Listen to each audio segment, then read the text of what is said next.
Hola, espero que estén bien. Pues esta es nuestra segunda sesión dedicada a Heidegger. Creo que finalmente van a ser tres. Esta y otra más dedicada a la época de la imagen del mundo y que después pues vamos a hacer una sesión Zoom. Esta semana les voy a pasar una propuesta de calendario para las sesiones Zoom. Les pido que cualquier dificultad que tengan con las fechas, pues me lo hagan saber lo antes posible porque ya ven que las tengo que pedir y que solicitar con tiempo para que no haya ningún problema. Bueno, habíamos visto la vez pasada, los introduje en 4 conceptos básicos sobre Heidegger que son ser, ente, existencia y ser ahí. Voy a recordarlos muy brevemente. Los entes son pues todo aquello que es, ¿sí? El perro, el gato, la silla, la tele, mi mamá, ¿sí? Todo eso son entes, ¿sí? Y el ser es, sin embargo, aquello que hace que los entes sean. El ser aparece siempre que hay un ente, porque es lo que hace que el ente sea. Sin embargo, no puede ser reducido a ningún ente. A esta diferencia que hay entre el ser y el ente, Heidegger le llama la diferencia ontológica. Esa es la primera cosa que hay que tener clara.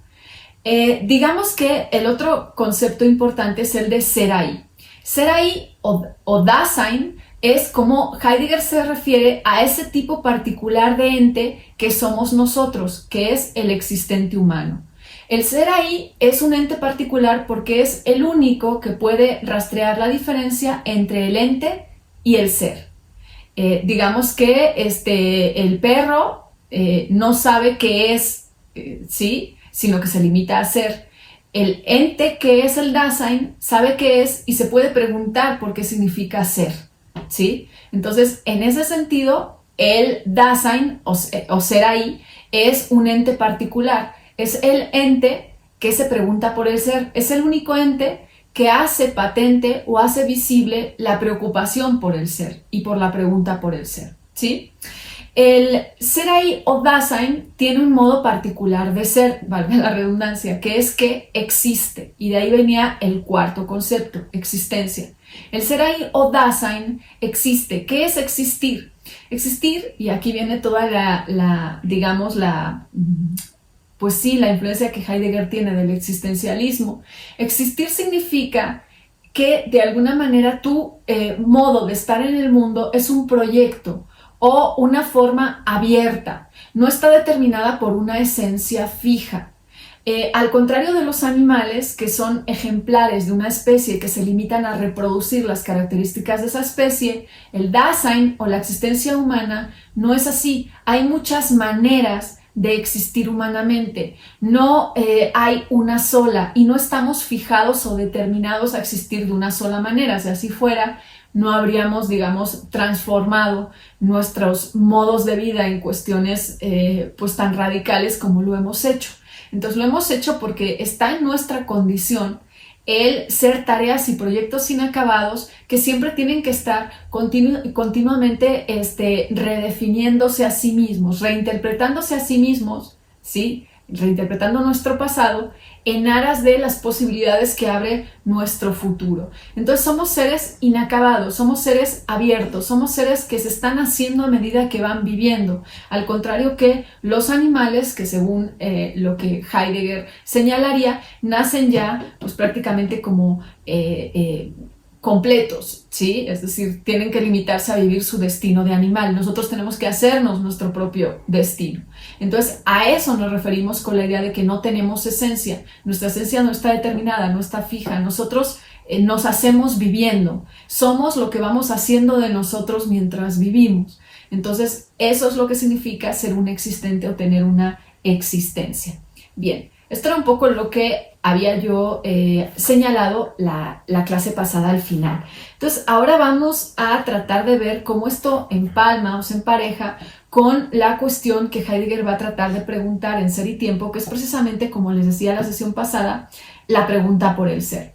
La pregunta por el ser es necesario volver a plantearla para Heidegger. Una, porque es la pregunta que solo el ente humano se puede hacer. Entonces también define al Dasein, define la existencia humana. Si ninguno de los demás entes se puede hacer esa pregunta por el ser, pues es importante que siendo nosotros quienes la podemos hacer, pues la hagamos y la formulemos, ¿no?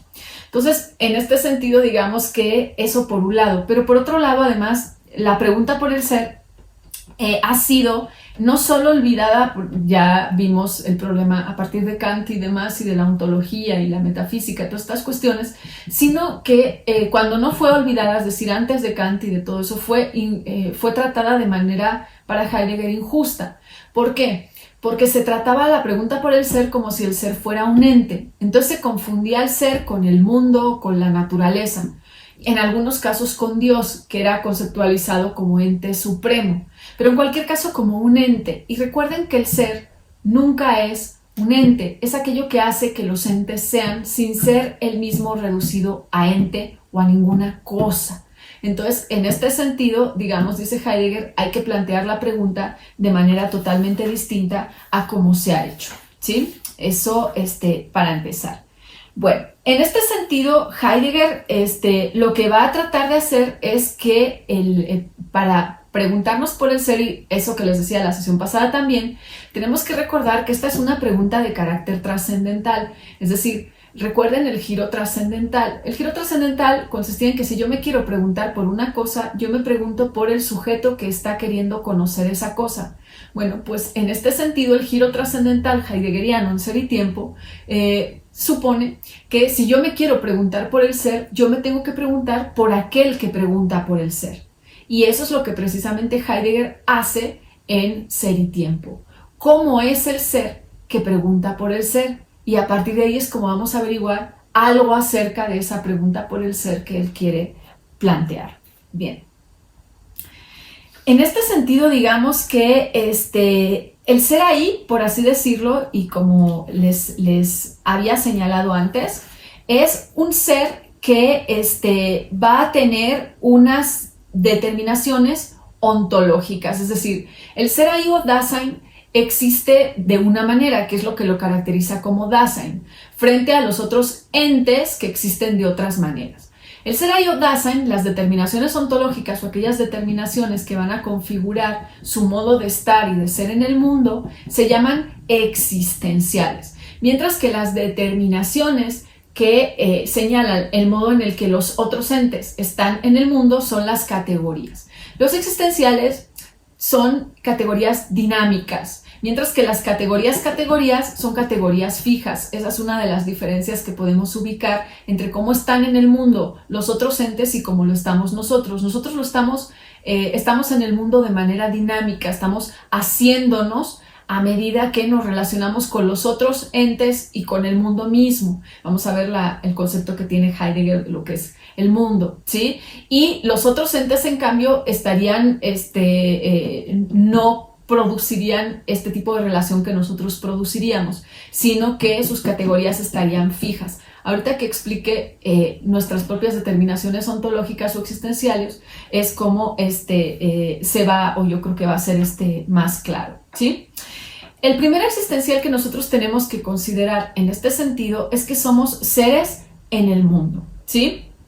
A ver, si nosotros tuviéramos que decir a qué se está refiriendo Heidegger con esto, una vez más, Heidegger no se refiere a una situación, por así decirlo, empírica nada más, algo digamos, que tú puedas definir como empírica o sociológicamente, sino algo que tiene una característica ontológica, es decir, forma parte de nuestra estructura última de estar en la realidad, el hecho de ser un ser en el mundo. Ser en el mundo, Heidegger lo escribe con guiones. Y ser en el mundo significa que nosotros tenemos una relación dinámica constituida por nuestro particular modo de relacionarnos con los entes que nos salen al encuentro, ¿sí? Ahorita lo voy a tratar de señalar.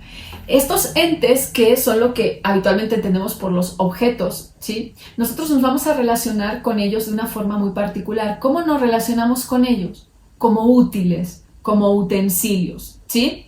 Es decir, como algo que nos sirve para algo. ¿Sí se fijan? Nosotros no nos relacionamos con los entes o con las cosas como algo que está ahí como a su bola, ¿sí? A su onda ya, sino que nos relacionamos con las cosas en tanto que nos sirven o son útiles para proyectar posibilidades, para lograr cosas, para poder remitir una cosa a otra cosa, etcétera, ¿sí? A este modo de relacionarnos con los entes que son objetos, es decir, que no son otros Dasein o ser ahí, sino que son los objetos, Heidegger lo va a llamar ocupación, ¿sí? Y básicamente nos relacionamos con todo lo que no es otro Dasein en términos pragmáticos, en términos de utensilio. Y como les digo, esto no es un hecho psicológico o sociológico o empírico nada más. Es un hecho estructural de la condición humana. La condición humana se relacionaría así con los entes que no son Dasein, tratando a las cosas como útiles o utensilios, lo cual quiere decir que nuestra forma de ser como Dasein en el mundo es estar ocupados en nuestros útiles y utensilios, ¿sí? Por ejemplo, la pluma, yo estoy ocupada con la pluma porque hago con ella notas, estoy ocupada con el libro porque a través de él pues, me recuerda lo que tengo que decirles ahorita. Y además, no solo eso, y así con todo, la gente que cocina está ocupada con la cuchara porque es lo que les ayuda a remover. La gente que está ahorita en su compu viéndome, pues está ocupada con la compu porque es lo que les ayuda a tener acceso a esta clase. Entonces, en ese sentido, digamos que ese es nuestro modo de la ocupación, que es como Heidegger, repito, se refiere a este modo de relacionarnos con los objetos que no son Dasein, implica siempre verlos como utensilios, donde proyectamos nuestras propias posibilidades. Cada utensilio remite siempre a otro utensilio. ¿Sí? La pluma remite al papel, al libro, y así hasta que es casi el cuento de nunca acabar. Es decir, hacemos un tejido de relaciones a través de nuestro uso de los utensilios, ¿sí? Entonces, en este aspecto, lo que caracteriza este entramado de relaciones, este entramado de utensilios, es su funcionalidad. Nosotros los usamos en función de algo. Recuerden que nosotros somos existencias, es decir, un proyecto abierto. Entonces, los utensilios son los que nos ayudan a llevar a cabo nuestro proyecto en cada caso. Muchas veces piensan el proyecto en términos muy dramáticos, y puede serlo también, ¿no? En términos de seré buena persona. No, hay que pensar el proyecto, o sea, cuando los existencialistas definen la existencia humana como proyecto, no se están refiriendo a eso solamente, se están refiriendo al hecho de que yo puedo cocinar de una o de otra manera, puedo comerme las cosas crudas o cocidas, pero para todas esas cosas yo necesito siempre utensilios, y en este sentido los utensilios, mi forma de relacionarme con los objetos es de manera que se transformen en utensilios que ayudan a mis proyectos, ¿sí? Que me ayudan a lograrlos, y por eso es importante su funcionalidad, ¿sí? Bien. En este aspecto, digamos que toda la concatenación de referencia de un utensilio a otro y de una funcionalidad a otra se llama para Heidegger la mundanización, es decir, constituyen un mundo. El ser ahí a partir de la ordenación de sus utensilios, a partir de cómo esos utensilios se remiten uno a otro, y a partir de la funcionalidad de esos utensilios construye mundos, construye diversos mundos.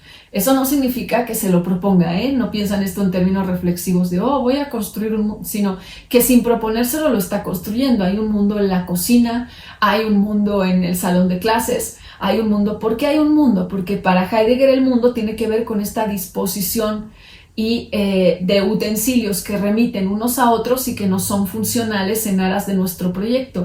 El mundo son aquellas relaciones que estamos estableciendo con los objetos, no es algo que esté ya dado o no es algo que esté, por así decirlo, digamos, determinado, sino que es siempre algo que se va haciendo con base en esos existentes que somos, que tienen que ir proyectando sus distintas posibilidades. Entonces, esto es lo que Heidegger llama la mundanidad del mundo. En este sentido, por eso para Heidegger hay distintos mundos que no remiten a un orden distinto de los utensilios y a funcionalidades diferentes. Y hablamos por eso del mundo de la esfera pública, del mundo del ámbito doméstico, del mundo de la intimidad, del mundo de las redes sociales. Todo eso son ordenaciones que hace el ser ahí con sus utensilios y con la proyección de sus posibilidades. Entonces el ser ahí se caracteriza por esta capacidad, crea mundo, mundaniza, diría Heidegger, a partir de la ocupación, que es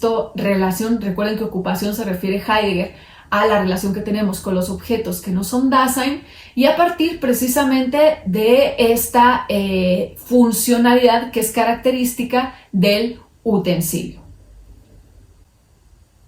Bien. Exactamente igual que no hay ser ahí sin mundo o sin esta relación con los objetos o con los utensilios en función de su funcionalidad, valga la redundancia, tampoco hay ser ahí sin los otros Dasein. ¿Sí? Digamos que en la ocupación a través de los utensilios, el ser ahí o el Dasein es donde descubre a los otros Dasein. ¿Sí? El campo de maíz o de trigo por el que salimos a pasear pertenece a tal o cual labrador, por ejemplo. El bote anclado en la orilla pues se refiere a alguien que lo utiliza. Todas estas cuestiones, ¿sí? Entonces, digamos que el mundo del ser ahí, ese mundo donde hay utensilios que le sirven para sus proyectos, es un mundo en común, es un mundo con otros Dasein, ¿sí? Y en este sentido el comportamiento del ser ahí con respecto a los otros Dasein ya no se va a llamar ocupación. Recuerden que ocupación es como Heidegger llama al comportamiento con los objetos, sino que el comportamiento para con otros Dasein se va a llamar preocupación o solicitud. Cuidado con cómo entendemos esto. No es me preocupo mucho por ti o soy muy solícito y muy atento contigo. No, lo que quiere decir Heidegger con eso es que tenemos que estar de alguna manera atentos a los otros, ¿sí? Pero esta forma de atención puede tener, digamos, distintos matices. De hecho, dice Heidegger que las formas más comunes en las cuales nosotros prestamos atención a los otros o a la presencia de los otros es básicamente, por ejemplo, la indiferencia, ¿sí? Es decir, yo sé que hay otros ahí, pero mi forma de registrar que hay otros ahí es no pelarlos. Pero eso no significa que no sepa que están ahí, sino que no los pelo, ¿sí? Y en este sentido, digamos que la indiferencia o el pasar de largo no significan para Heidegger que no haya esto que él llama preocupación o solicitud, que simplemente lo que quiere decir es que la presencia del otro me solicita una reacción. Me solicita algo, me solicita que la registre, pero la manera más común en la que la registro, dice Heidegger, es la indiferencia, ¿sí?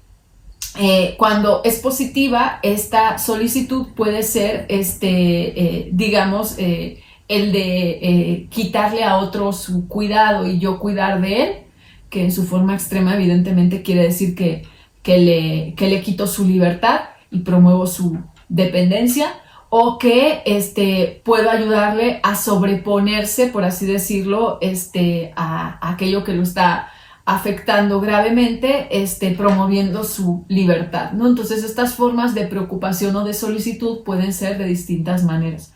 Aunque Heidegger piensa que somos bastante indiferentes en realidad los unos con los otros, ¿no? Otra de las cuestiones que es importante en este aspecto es que otra de las cosas que nos caracteriza, además de ser en el mundo, ser con otros, es ser, como les había dicho, en el estado de abierto. Ser en el estado de abierto quiere decir que siempre tenemos un carácter que nunca está cerrado, sino que siempre está proyectando posibilidades y proyectando a ver cómo las lleva a cabo. Y repito una vez más, no entiendan esto de las posibilidades y de proyectar posibilidades a lo grande. Proyectamos posibilidades a la hora de si decido si pago en el camión con un billete de 20 o si me desprendo del poquito cambio que traigo. Si me bajo una parada antes porque quiero caminar o decido no bajarme antes. Todas esas cosas implican mi carácter de existencia como proyecto. Esas cosas menudas, cotidianas, casi insignificantes, señalan el proyecto que yo soy. Señalan mi esencia inacabada, señalan mi necesidad de ir siempre proyectando posibilidades y irme haciendo a medida que las voy determinando, ¿sí? Entonces, ese es un aspecto importante. Ahora, este estado de abierto se manifiesta en Heidegger de la siguiente manera. La primera manera en la que se manifiesta es como encontrarse, ¿sí? ¿Qué es lo que Heidegger entiende encontrarse? Por encontrarse, Heidegger entiende ese particular modo de ser del Dasein que responde a la pregunta ¿cómo te va? El fundamento de esta pregunta es lo que Heidegger llama el temple o estado de ánimo, o alguno de nosotros podría decir el humor, ¿sí? Entonces, el estado de ánimo, o sea, en la pregunta ¿cómo te va? Digamos, ese estado de abierto se manifiesta muy particularmente porque no siempre tenemos el mismo estado de ánimo. Ahí vemos que estamos siempre en estado de abierto. ¿Y por qué ese estado de ánimo además? ¿Qué significa la pregunta ¿cómo te va? No significa cómo te va, o sea, no es una pregunta en concreto, sino cómo le va a una persona, ¿sí? Digamos que es como que la pregunta te obliga a colocar ante ti mismo tu propio ser y hacerte cargo desde ahí.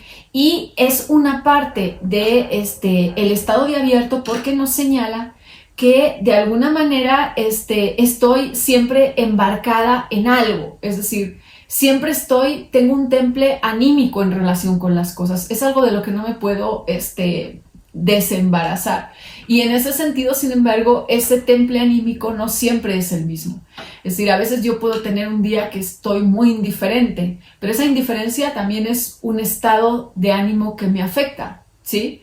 Entonces me veo como atrapada en la cuestión de que parte característica del Dasein es que este estado de ánimo es algo que de alguna manera me va a afectar siempre, no puedo vivir sin estado de ánimo, ¿sí? Y al mismo tiempo es un estado de ánimo que siempre está en abierto porque se transforma y cambia. Un día uno está pues súper indiferente o súper triste y otro día salió el sol y el mundo es maravilloso, ¿no? Y además veo en ese preciso momento cómo mi estado de ánimo tiñe el mundo.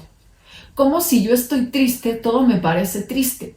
Y como si estoy contenta, le puedo sacar a todo un poquito de chispa. Entonces, en este sentido, me dice algo con respecto a mi propio ser como Dasein, que es que todo pasa por mi temple anímico. El temple anímico es una condición estructural, no accidental de lo que significa ser Dasein. Y me indica al mismo tiempo mi estado de abierto porque el temple anímico cambia, ¿sí? Porque va transformándose. Esa es la primera. Después está el ser ahí. Recuerden que estamos viendo cómo nos entendemos como estado de abierto. El ser ahí como comprender. Digamos que el comprender acompaña siempre al encontrarse, ¿sí? Esta comprensión no se tiene que entender de manera teórica, sino como a la capacidad que sentimos en un momento dado de poder hacer frente a algo, de estar a la altura de las circunstancias. Como cuando decimos o comprendemos lo que podemos, como cuando decimos, bueno, sí puede hacer esa mesa, sí puede pasar por ahí, sí puede, todas esas cuestiones, el comprender tiene más que ver en este sentido con el poder ser. Y en este sentido también nos remite a nuestro estado de abierto porque no siempre podemos las mismas cosas, ¿sí? Entonces, en este aspecto también nos remite ahí, ¿sí? Bien.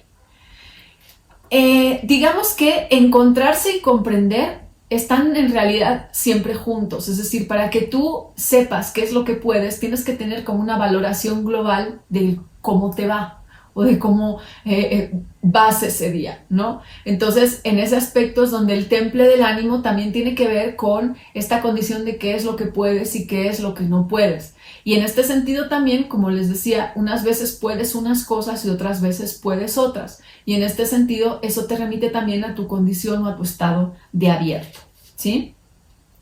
Bien. Otra de las cuestiones que es importante a la hora de este estado de abierto, hemos visto ya el comprender, hemos visto ya antes del comprender el encontrarse, comprender, y ahorita vamos a ver el ser ahí o el Dasein como habla, ¿sí?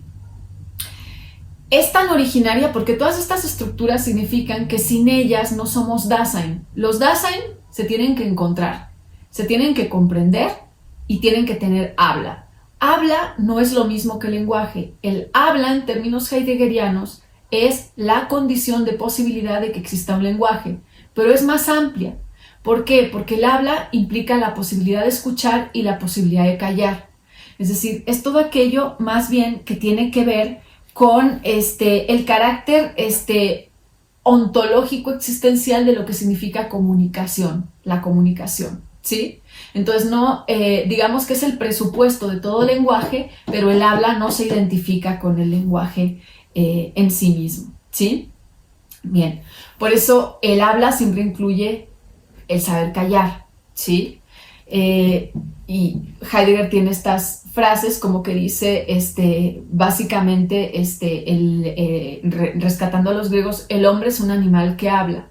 Es decir, es un animal que puede transmitir, que puede tener lenguaje, pero que también puede estar callado y puede estar escuchando y puede valorar el silencio.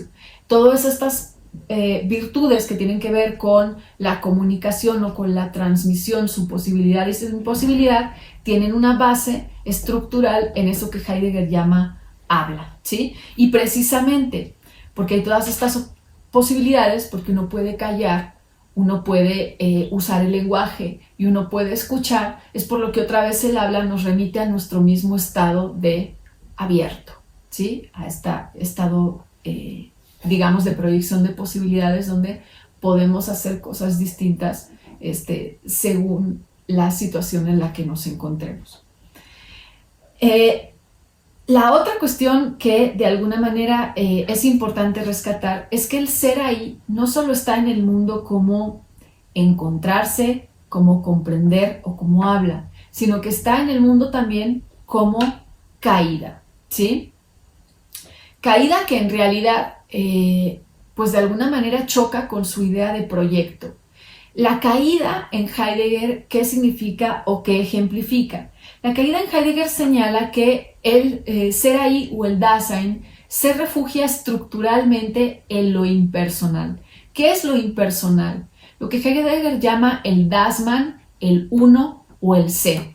El se hace, se dice, la gente se casa, la gente se goza, la gente se... Entonces, el se. El se tiene que ver con algo que vamos a ver en un ratito, que es la angustia.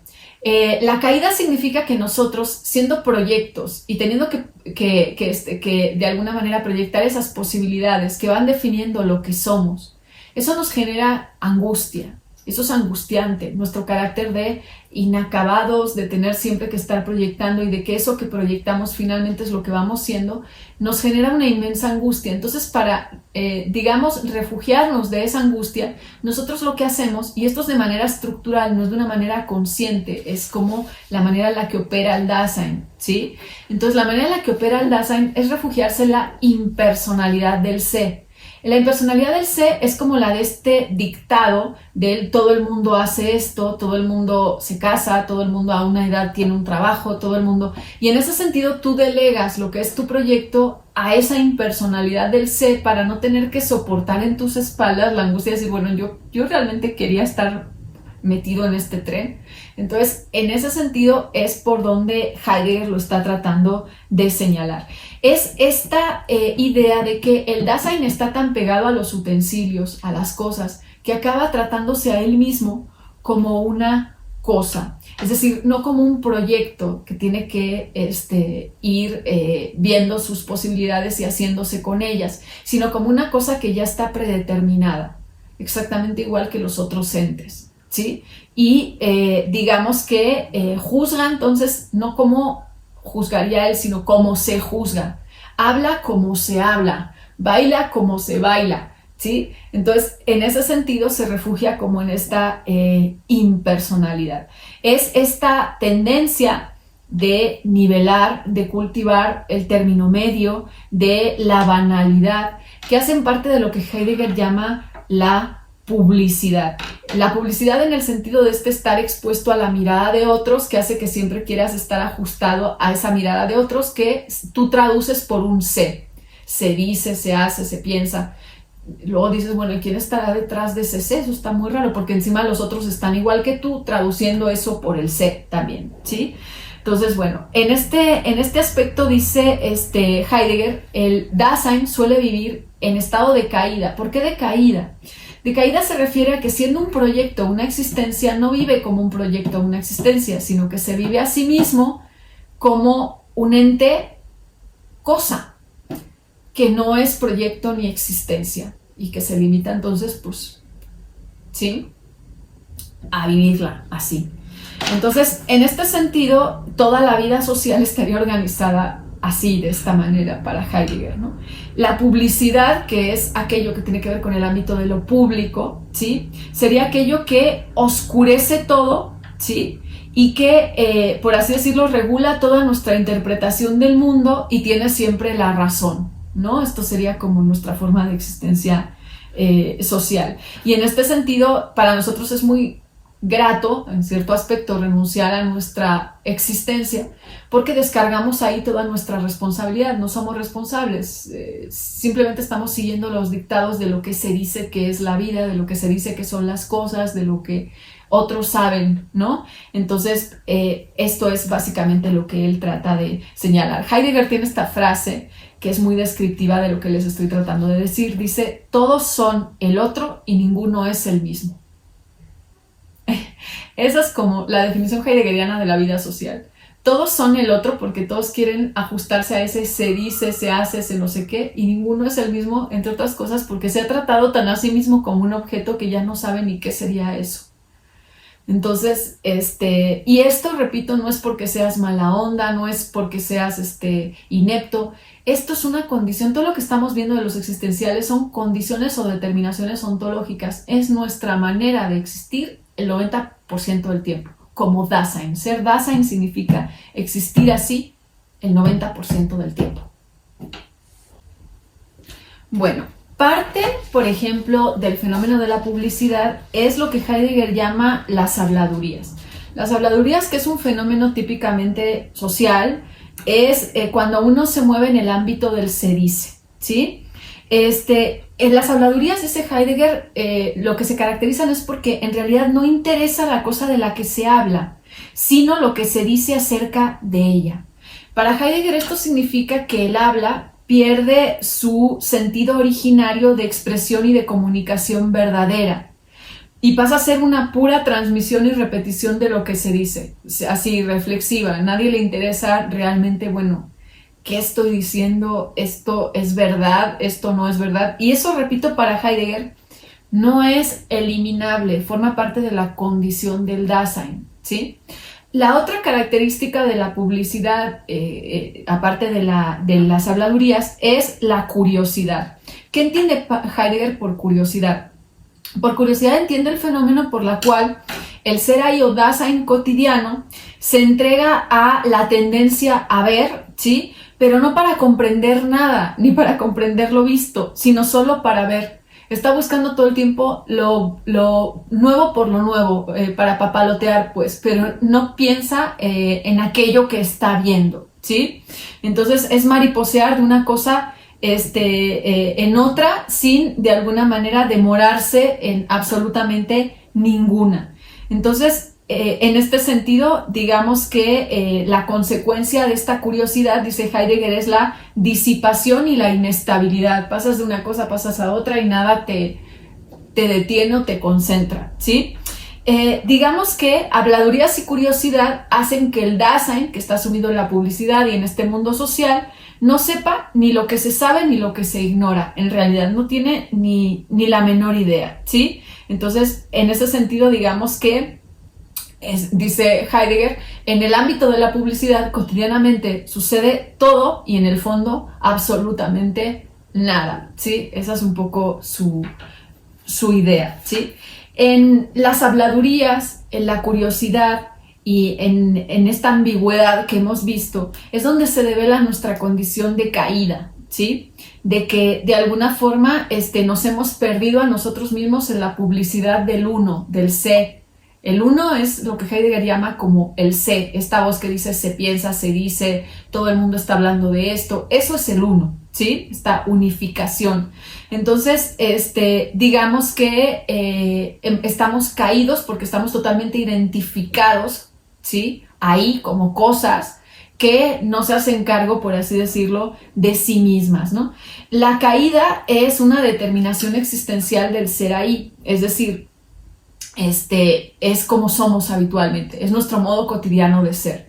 Y este modo cotidiano de ser, que es como somos todos sin excepción habitualmente, es lo que Heidegger llama la inautenticidad.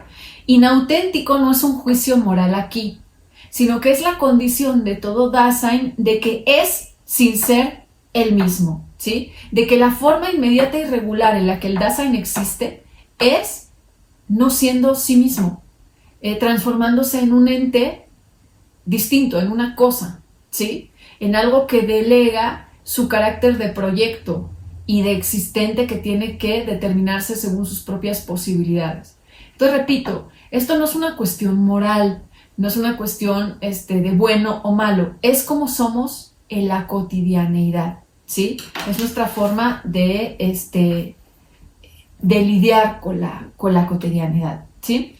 Bueno, en este sentido, todos los análisis o todo lo que les acabo de señalar hace evidente o hace patente al ser ahí en sus diferentes estructuras ontológicas, es decir, en su modo de ser, todo lo que hemos visto encontrarse, comprender, el habla, el estado de abierto, todas estas cosas son las estructuras ontológicas que nos remiten al modo de ser del Dasein. Pero faltaría pensar si hay algo que nos permite contemplar al Dasein en su totalidad, ¿sí? Y para Heidegger sí lo hay. Y algo que nos permite contemplar al Dasein en su totalidad es la angustia, ¿sí? Entonces, lo primero que tenemos que hacer para entender esto es diferenciar o distinguir entre el miedo y la angustia. El miedo proviene de un ente concreto, de una cosa concreta. Tú tienes miedo a que te reprueben, a que tu novia te deje, cualquier cosa. Eso es una cosa concreta, eso es miedo, ¿sí? Ahora bien, la angustia se caracteriza porque aquello que es amenazador no es nada en concreto, está en todas partes. Es como cuando ustedes tienen una noche de insomnio y les entra como una vulnerabilidad rara, que todo se presenta como amenazador, todo se presenta, la vida en sí misma es una amenaza, es aterradora. Eso es la angustia, ¿sí? Y al día siguiente te despiertas y dices, ay caray, pero sí, esto no era nada, ¿sí? Ahorita les voy a decir por qué esto es importante, pero en ese sentido, digamos que esta manera de hablar es sorprendentemente exacta. Porque de alguna manera, ¿qué significa decir, pero si no era nada? Que, por así decirlo, aquello ante lo que nos angustiamos, aquello es, de alguna manera, nos está revelando nuestro propio ser ahí, nos está revelando nuestra propia condición de ser ahí. Es decir, aquello que nos angustia es nada, porque no es una esencia fija, no es algo determinado. Nos angustiamos ante el hecho de que no lo somos, no hay nada que esté determinado, no hay nada que esté fijo, no hay nada que esté cerrado, no hay nada que sea un suelo firme para nosotros, y en eso consiste nuestro propio ser ahí. Por eso en realidad la angustia está vinculada con esta nada. Sí nos estamos angustiando por nada, nos estamos angustiando porque realmente no hay nada que nos cierre, que nos ancle, que nos garantice, que nos asegure, que nos estabilice. Entonces, eso en el fondo es lo que nos está angustiando. Por eso Heidegger define a la angustia como cuando logramos salir de ese estado donde estamos como acomodados en casa y nos enfrentamos a lo inhóspita que es nuestra existencia, con esta falta como de apoyo, que en eso consiste precisamente el ser proyecto.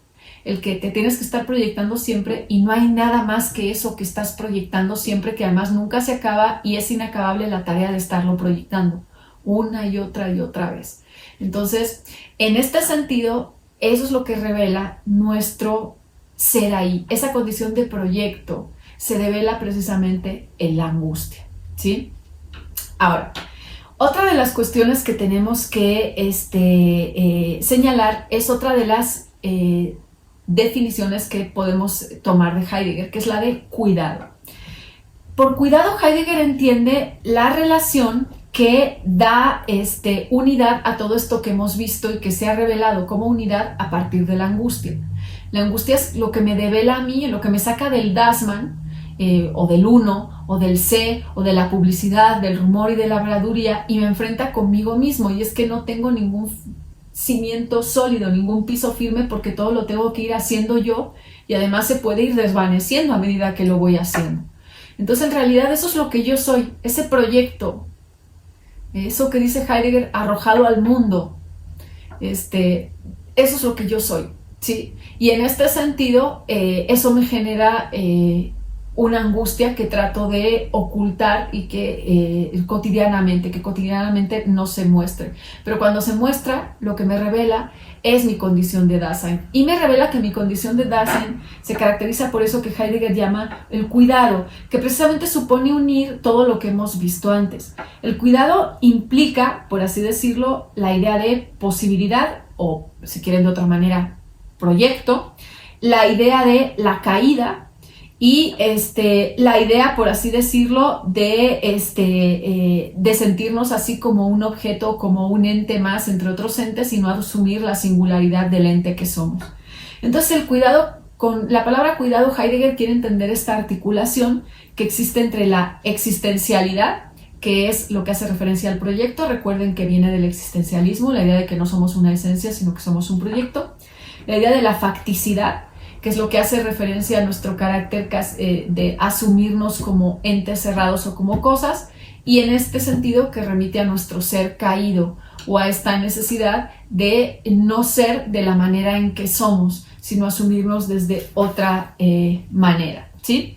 Entonces, en este sentido, básicamente eso es como lo que caracteriza existencialmente al Dasein, esa existencialidad o proyecto que sin embargo se vive como facticidad, como si fuera una cosa hecha y acabada y determinada que simplemente se tiene que dejar guiar por el sé o por el Dasman, y eso revela su estado de caída, es decir, que estructuralmente tiene la necesidad de existir de forma que sea no siendo el mismo. Esa sería como lo que sintetizaría un poco esta condición o esta forma de ser del Dasein, ¿sí? Entonces el análisis del cuidado nos remite a la estructura total del ser ahí, pero como les he dicho, esa totalidad se caracteriza siempre por el inacabamiento, porque siempre somos proyectos abiertos. Entonces este inacabamiento nos remite a otra de las características que tenemos que ver, que es que somos seres para la muerte. Es decir, la única forma para nosotros de estar acabados es estar muertos, con lo cual mientras yo estoy viva, así sea en mi lecho de muerte que decida tomar agua o no tomar agua, yo no soy un ser acabado, soy un ser abierto. Mi completud la determina mi muerte. Entonces soy un ser para la muerte, ¿sí? Por así decirlo, mientras estamos existiendo, mientras el ser ahí existe, nunca alcanza su totalidad. Y tan pronto como la alcanzas, ya no es ganancia, es pérdida pura porque no la puede ver, está muerto, ¿sí? Entonces, en ese aspecto, digamos que esa es la condición del ser ahí. Ahora, lo que Heidegger dice es que si bien no podemos tener una experiencia de la muerte, ni de la propia ni de la ajena para Heidegger, porque la experiencia de la muerte en realidad no existe, ¿sí? Porque en el momento en que la estás teniendo, pues ya estás muerto. Pues es algo que se nos escapa, por eso nos da tanto miedo, porque no puedes saber nunca lo que la muerte es, según Heidegger, ¿no? O sea, morir consiste en dejar de ser yo, entonces no habría un yo que estuviera ahí atestiguando qué es lo que le está pasando, según Heidegger, ¿sí? Entonces, en ese aspecto, digamos que la única forma que nosotros tenemos como Dasein de enfrentar esto, de ver esto, es a través de una anticipación existencial de la muerte. De entender la muerte de la siguiente manera. La muerte es la posibilidad más peculiar del Dasein, ¿sí? Porque con la muerte yo sello, por así decirlo, mi existencia, ¿sí?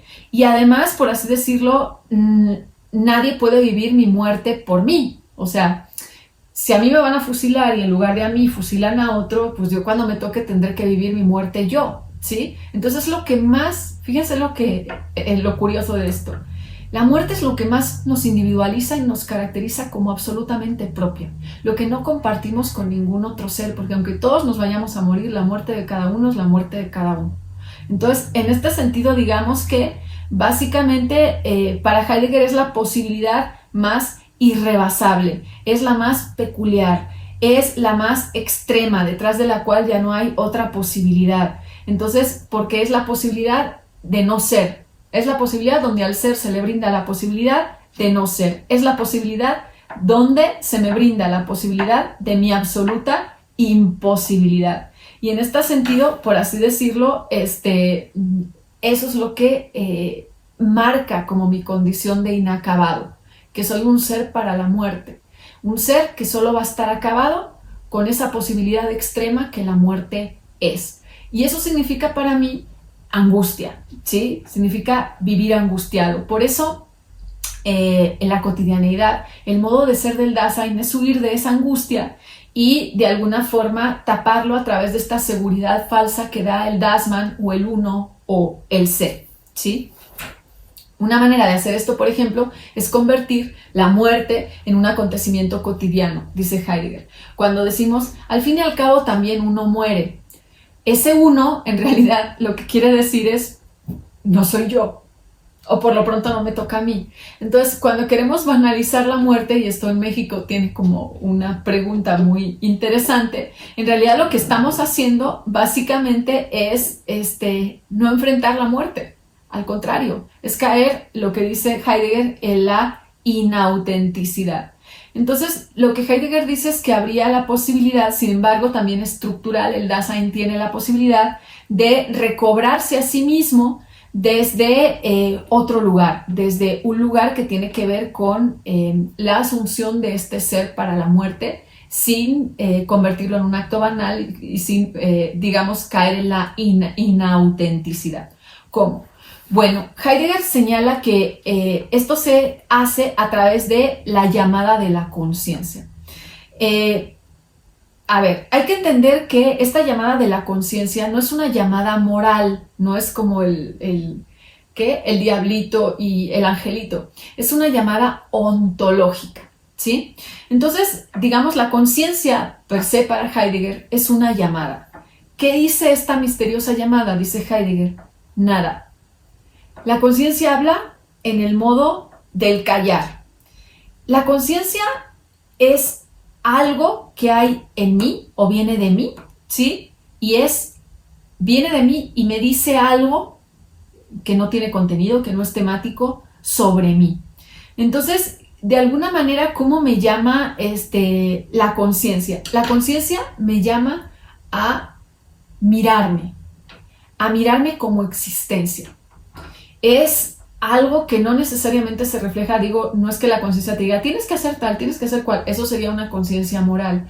La conciencia a la que se está refiriendo Heidegger es esa llamada cuando uno siente como una inquietud, un malestar con respecto a uno mismo y a lo que está haciendo, que te obliga, a lo mejor porque estás muy metido en el se dice, se hace. Entonces, imagínense que un ejemplo nada casual. Imagínense que yo trabajo en una institución y que esa institución está haciendo cosas que a mí me parecen que no están bien o que son injustas. Y sin embargo yo me enrolo en esas cosas porque es lo que se hace. Y hay algo en mí que no está como a gusto y no tiene que ver con una cuestión moral, porque a lo mejor no se trata de que la institución esté haciendo cosas buenas o malas, sino simplemente que no me gustan o que me suponen algo que no quiero hacer porque no estoy interesada, ¿sí? Entonces, en ese aspecto, ¿qué pasaría? Que mi conciencia lo que llama es, bueno, hazte cargo de ti como existencia, como proyecto, no como alguien que está determinado a hacer algo o a entrar en un determinado carril. Y en ese sentido yo me siento como incómoda, ¿sí? Esa sería como un ejemplo, si quieren, un poco bobo, pero que creo que puede ilustrar a qué se refiere Heidegger con esto de la conciencia como llamada. Digamos que básicamente el ser ahí cotidiano entonces tendría que escuchar la llamada. La llamada en rigor no dice nada. Esa incomodidad de la que les hablo, Heidegger la llama culpa. Otra vez, no es una culpa en un sentido moral, es una culpa en un sentido ontológico. ¿A qué me remite esa culpa o qué me hace sentir esa culpa? Esa culpa me hace sentir que yo soy un proyecto caído, que yo podría proyectar mis posibilidades, que yo tengo y que sin embargo, al mismo tiempo, no puedo evitar estar en estado de caída. no puedo evitar ir con la corriente, no puedo evitar, entonces esa como mala conciencia, si ustedes quieren, eso es lo que dice Heidegger, es la culpa, que estamos heridos por una herida ontológica inevitable, por esa contradicción no es salvable. Porque, repito, el estado de caída no es algo que uno pueda evitar si se porta bien o si es muy buen muchacho. Es algo inherente a nuestra condición del Dasein. Pero la culpa es mirarlo y ser capaz de asumirlo en lugar de hacerse pato, por así decirlo, ¿sí? Eso es lo que Heidegger llama el estado de resuelto. El estado de resuelto es el querer tener conciencia. El ser una existencia auténtica es el querer ser una existencia que de manera auténtica enfrenta todo esto que esa existencia es, ese estado de caída, esa culpa, ese ser para la muerte, todo eso, ¿sí? Entonces, en este sentido, eso es lo que Heidegger llama el estado de resuelto, el querer tener esta conciencia, en no taparse los ojos, en querer mirarla, ¿sí? Entonces, el estado de resuelto, por así decirlo, lo que me hace evidente, dice Heidegger, es que, por así decirlo, entiendo toda mi situación con respecto a mi condición de un ser que en cualquier momento puede ser rebasado por nada. Es decir, por nada en el sentido, repito, de que soy una existencia abierta, de que estar abierto es que soy un ser para la muerte, solo mi muerte va a acabar de definir quién soy y yo no voy a estar ahí para darle el toque o el sello final. No hay, digamos, la muerte, que es aquello que me individualiza y me caracteriza frente a otros, es aquello de lo que no puedo hablar, es aquello que me encierra y me aísla totalmente en mí, es aquello que no puede ser compartido con los otros, y en ese sentido el estado de resuelto significa que yo, sin embargo, soy capaz de tomar sobre mí todo ese destino y no huir de él, no desesperarme ante él, sino de alguna manera ser leal a todo eso que yo soy y vivir con él, ¿sí? Esa es un poco la idea de Heidegger. Bueno, en este sentido, el estado de resuelto nos abre a la importancia de la temporalidad, que es finalmente a lo que yo quería llegar, a la comprensión de la temporalidad del ser ahí. El ser ahí siempre se va a proyectar hacia el futuro, ¿sí? Es un ser para la muerte, es un ser que está proyectando continuamente posibilidades. Pero al proyectarse hacia el futuro, el ser ahí es un ser que no puede sino ser a la par pasado, es decir, proyecta lo que ha sido en lo que va a ser y a partir de ahí reinterpreta lo mismo que ha sido, ¿sí? Entonces, en este sentido, digamos que el ser ahí temporaliza, ¿sí? Y eso va a tener que ver con Heidegger, con que la relación del ser, o sea, lo que sabemos del ser, no pierdan de vista que nuestra pregunta era por el ser, siempre va a estar vinculado con el tiempo, con la temporalización, ¿sí? El ser ahí es temporal, entonces, no porque esté en el tiempo, sino porque está hecho de tiempo. Existir es temporalizarse, es proyectar el pasado, proyectar el futuro, reinterpretando continuamente el pasado. Entonces, eso es existir, es temporalizarse. El tiempo no es una cosa que esté allá afuera de nosotros. Nosotros somos, como decía Jaime Sabines, yo soy el tiempo que pasa, es mi muerte la que va, ¿no? Entonces, en ese sentido, esa sería una lectura muy, muy heideggeriana, ¿sí? Y en este sentido, el ser es tiempo. No hay ser que no se manifieste temporalmente. Y esto es lo que va a unir a Heidegger con la pregunta por la historicidad. La historicidad depende de la temporalización del Dasein, ¿sí? De que el Dasein se proyecta a sí mismo temporalmente. Entonces, en este sentido, digamos que no es una propiedad que señala, no hay nada que no sea histórico. Es para Heidegger pensar el ser en términos ahistóricos es un contrasentido, porque el ser es tiempo y la condición de la historia es el tiempo, precisamente, la temporalidad. Esto es lo que va a marcar la segunda etapa de Heidegger. Entonces, a lo que hemos llegado finalmente en esta pregunta por el ser es a esta idea del ser desde el Dasein es tiempo. Bueno, vaya maratón que me acabo de echar. Espero que algo de esto quede claro. Si no, no se preocupen, vamos a tener sesiones Zoom de Heidegger. Esto es lo que no se debe de hacer nunca.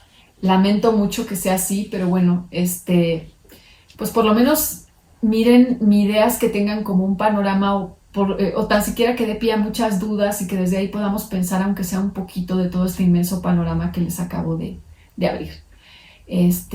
Pues nos vemos la próxima semana y sigo en contacto con ustedes por correo electrónico. Pronto les mando lo de las sesiones de Zoom. Cuídense mucho.